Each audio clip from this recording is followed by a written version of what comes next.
भारत से wheat purchase करने के लिए आज की डेट में दुनिया के कई सारे देशों की लाइन लगी है।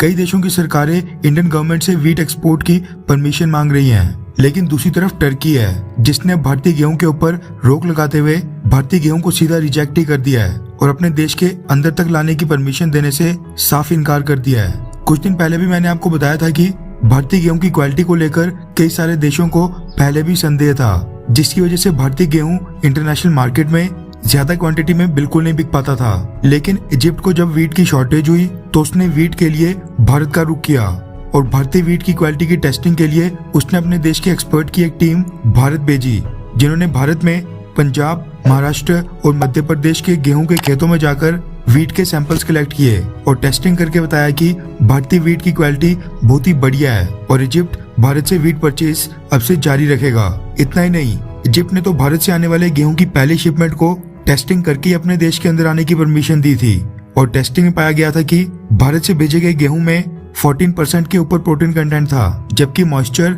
यानी कि नमी बेहद कम थी।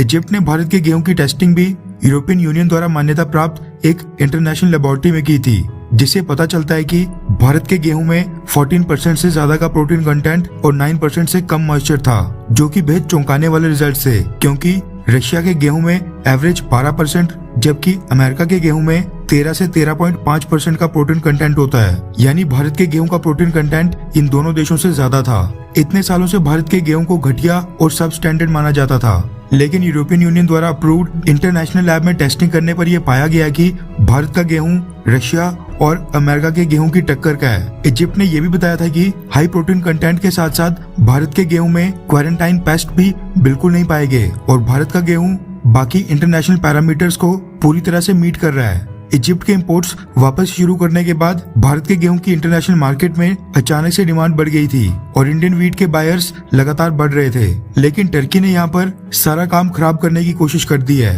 और भारत के गेहूं को घटिया क्वालिटी का बताया है। रेफरेंस के लिए आपकी स्क्रीन के ऊपर S&P ग्लोबल कमोडिटी इनसाइट्स के आर्टिकल का स्क्रीनशॉट है, जिसके मुताबिक टर्की ने भारत के वीट को फाइटोसैनिटरी कंसर्न्स के कारण रिजेक्ट कर दिया है। रूल्स के मुताबिक भारत के वीट की शिपमेंट टर्की के अंदर एंटर होने से पहले टर्की की अथॉरिटीज ने उसकी इंस्पेक्शन और टेस्टिंग करके फाइटोसैनिटरी सर्टिफिकेट देना था। ये सर्टिफिकेट खास तौर पर प्लांट्स और प्लांट बेस्ड प्रोडक्ट्स यानी कि एग्रीकल्चरल प्रोडक्ट्स के लिए दिया जाता है। टेस्टिंग में देखा जाता है कि पर्टिकुलर प्लांट या प्लांट बेस्ड प्रोडक्ट की शिपमेंट जिसके सैंपल की टेस्टिंग की जा रही है, क्या वो हाइजीनिक है या फिर उसमें कोई डिजीज या इरेगुलरिटीज तो नहीं है। अगर टेस्ट में पास हुआ तो ही फाइटोसैनिटरी सर्टिफिकेट देकर शिपमेंट को पोर्ट से आगे देश के अंदर जाने दिया जाता है, वरना वो शिपमेंट रिजेक्ट कर दी जाती है।